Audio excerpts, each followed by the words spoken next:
I wanted to ask you about your childhood, like growing up. And since we're talking about dad, just I wanted to take you back and see if you remember maybe moments of you and your dad like having special conversations about your diagnosis, or maybe your dad never told you specifically about the diagnosis, but how is he like guiding you?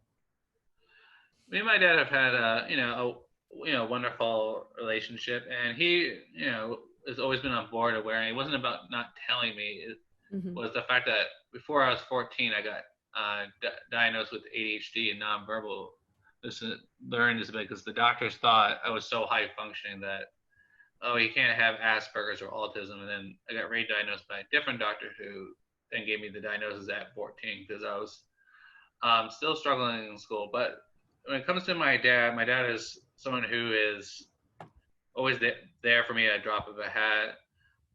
When people said I couldn't read, or wouldn't form a deeper relationship with people, he sat with me and worked on those things with me, especially with my reading, because he's a writer, and he was determined that Sam would learn how to read, and that Sam would be able to sound things out. And eventually, he discovered that I can't. I have to visualize the word and memorize what the physical word looks like in order to read it.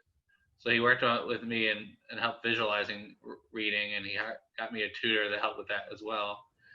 And it's always just been such a positive relationship where he's always allowed me to go out and try new things, which is the philosophy that I do through my advocacy work and my public speaking, is that in order for autistic adults to thrive, that we have to actually go out and do adult things and take chances and make mistakes in order to learn what works best for us. And he's always honored that.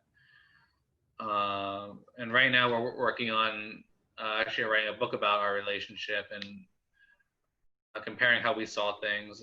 Because back when I was in school, they wanted to put me, once I was diagnosed with autism, they wanted to put me in a more intensive schooling, but my parents were the firm belief that I only needed a little extra help in order to thrive, and they got me into a really good school for mostly Asperger kids, which really helped me thrive. They let me go to Belize and Costa Rica for a school trip, and they really gave me opportunities to be independent. And so my experiences with my dad, apart from that, are just typical throwing the ball back and forth, going to Yeah. Phillies games, watching the Eagles every Sunday.